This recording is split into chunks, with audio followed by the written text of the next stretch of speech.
신신학회 그리고 구독자 여러분 안녕하십니까? 오늘은 누가복음 19장의 말씀을 통해서 함께 은혜를 나누기를 원합니다. 누가복음 19장 1절에서 10절까지의 말씀 제가 읽어드리겠습니다. 예수께서 여리고로 들어가 지나가시더라. 삭개오라 이름하는 자가 있으니 세리장이요 또한 부자라. 그가 예수께서 어떠한 사람인가 하여 보고자 하되 키가 작고 사람이 많아 할 수 없어 앞으로 달려가서 보기 위하여 돌 무화과 나무에 올라가니 이는 예수께서 그리로 지나가시게 됨이로라. 예수께서 그곳에 이르사 쳐다보시고 이르시되 삭개오야 속히 내려오라. 내가 오늘 내 집에 유하여야 하겠다 하시니 급히 내려와 즐거워하며 영접하거늘 무사람이 보고 수근거려 이르되 저가 죄인의 집에 유하러 들어갔도다 하더라. 삭개오가 가서 주께 여짜오되 주여 보시옵소서 내 소유의 절반을 가난한 자들에게 주겠사오며 만일 누구의 것을 속여 빼앗은 일이 있으면 내 갑절이나 갚겠나이다. 예수께서 이르시되 오늘 구원이 이 집에 이르렀으니 이 사람도 아브라함의 자손임이로다. 아멘. 여러분 은혜 받기를 원하십니까? 은혜를 받으려면 우리에게 은혜 주시는 분을 만나야 합니다. 바로 예수님께 나아가야 된다는 것이지요. 예수님을 만나려면 그분이 계시는 자리로 나아가야 됩니다. 오늘 본문의 말씀은 우리가 어떻게 예수님을 만나는 자리로 나아가야 하는지, 그리고 예수님은 또한 어떠한 자를 만나기 위하여 찾아오시는지 우리에게 분명히 말씀을 전하고 있습니다. 오늘 본문의 말씀에 보면 예수님은 여리고를 지나가고 계십니다. 지금 예수님은 마지막 십자가 사역을 감당하시기 위하여서 예루살렘으로 가시는데 이 여리고를 지나가고 계시는 거죠. 많은 무리가 함께 이동하고 있습니다. 그리고 또 오신다는 소식을 듣고 많은 무리들이 함께 모여들었습니다. 그리고 그 중에 삭개오라는 자도 있었던 것이지요. 사랑하는 여러분, 삭개오는 누구입니까? 세리장이요. 그리고 부자입니다. 여러분, 세리장은 누구인가? 쉽게 말하면 세간이지요. 당시 여리고에 들어오는 많은 세금을 거두는 자가 바로 이 삭개오였습니다. 그리고 많은 부를 축적했던 그런 일을 하는 사람이 바로 이 삭개오였습니다. 그 많은 세금들을 관여하는 자, 그 우두머리, 그리고 그 가운데에 많은 부를 누릴 뿐만 아니라 권력을 가지고 있었던 자가 바로 이 삭개오라는 것이죠. 그러니 아마도 그는 작은 부자가 아니었을 것입니다. 단지 잘 먹고 잘 사는 정도가 아니라 그 당시 유대인 대부분이 식민 생활로 가난한 생활을 했던 것과는 아주 대조적으로 많은 재산을 축적하면서 부유한 생활을 했던 자가 바로 이 삭개오입니다. 그러한 삭개오가 지금 예수님께서 지나가신다라는 소식을 듣고 예수님을 보고 싶어 했다라는 것이죠. 왜 보고 싶어 했는가?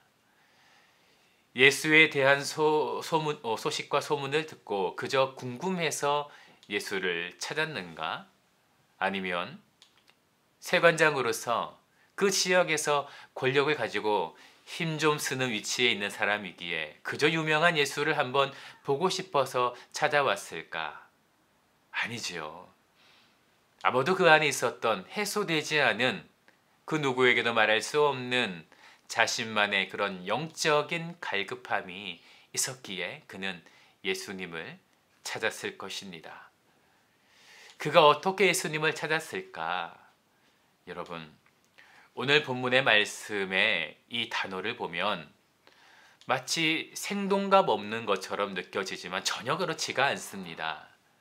오늘 본문의 말씀에 이 원어를 찾아보면 제테오라는 이 단어를 사용하고 있는데 이것은 아주 능동적으로 계속해서 관심 있게 찾았다라는 의미가 있습니다. 즉 삭개오는 예수님을 보기 위해서 갈급한 마음으로 찾았다라는 것이죠. 그의 모든 마음을 다해서 찾았다라는 것입니다. 그런데 여러분이 잘 알고 있는 것처럼 두 가지의 문제가 있습니다. 첫 번째는 그가 키가 아주 작다라는 것입니다. 키가 너무 작아서 사람들이 모여 있으면 그들을 뚫고 예수님을 볼 수가 없는 것이죠. 그런데 더 큰 문제가 있습니다. 바로 안 그래도 키가 작아서 잘 보이지 않는데 모여 있는 사람들이 너무 많다라는 것입니다. 그들을 헤집고 예수님을 보기 위해서 나아갈 수가 없다라는 것입니다. 그래서 그가 취했던 방법은 무엇입니까? 4절의 말씀을 보면 앞으로 달려갑니다. 사람들이 무리지어 예수님의 주변을 움직이고 있는데 그 예수님의 동선을 따라서 앞으로 나아가 돌무화과 나무 위에 올라가서 예수님을 기다리고 있다라는 것입니다. 우리는 삭개오가 이 돌무화과 나무 위에 올라갔다는 이 사실과 그 과정을 깊이 묵상해 볼 필요가 있습니다. 이 삭개오의 이야기는 아마도 어릴 때부터 이 교회를 다녔던 분들이라면 신앙생활을 해온 성도님이라면 너무나 익숙한 장면일 것입니다. 저도 주일학교에서 이 삭개오의 일화를 그림으로 배웠던 기억이 있는데 아주 작은 나무가 하나가 있고 그리고 키가 작고 조금은 볼품없는 그렇게 표현이 된 삭개오가 그 나무 위에 있는 그림을 많이 보았던 기억이 있습니다.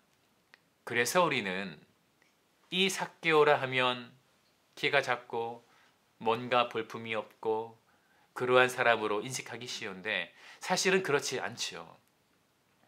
그는 키가 작을지언정 그 지역에서 가장 큰 부자요. 그리고 가장 큰 권력자 중에 한 사람이었습니다. 비록 많은 유대인들에게서 손가락질을 받았을지언정 그 누구도 그 앞에서 당당하게 그를 비난할 수 있는 사람은 없었던 그런 권력자였습니다. 그런 삭개오가 예수님을 보아야 한다는 그 이유 하나만으로 다른 어떤 것도 생각하지 않고 예수님을 만나볼 수 있는 그 자리로 나아갔다라는 것이죠. 이것이 중요합니다. 예수님은 그러한 삭개오를 그냥 지나치지 않으십니다. 그저 올라가 있을 뿐인데 예수님은 그가 왜 그렇게 나무 위에 올라갈 수밖에 없었는지 그 중심을 아시고 그의 집에 머물겠다라고 말씀하십니다. 그리고 그에게 놀라운 회복이 일어나는 것이죠. 사랑하는 성도 여러분, 우리는 나무 위로 올라가야 됩니다. 나무라는 것은 한 가지의 상징이겠지요. 이것은 우리의 삶의 다양한 모습으로 나타납니다. 삭개오에게 있어서는 그가 할 수 있는 그 마음을 표현한 것, 그것은 바로 그 눈에 보였던 나무 위로 올라가는 것이었습니다. 여러분의 삶에 여러분의 갈급함과 하나님을 만나기 위하여서 예수님을 만나기 위하여서 하나님께 드릴 여러분의 표현은 무엇입니까? 우리는 그 자리로 나아가야 된다는 것입니다. 그곳에 나아가 하나님을 부르짖고 주께 나아갈 때 예수님께서는 그 가던 길을 멈추시고 우리를 주목해 보신다라는 거죠. 그리고 그곳에서부터 회복은 일어나는 것입니다. 여러분의 삶에 있는 그 무화과 나무, 여러분의 마음을 다하여 올라감으로 말미암아 예수님께서 가시던 그 여정에서 그 발걸음을 멈추고 그 마음을 사로잡는 여러분이 되시기를 예수님의 이름으로 축복을 드립니다.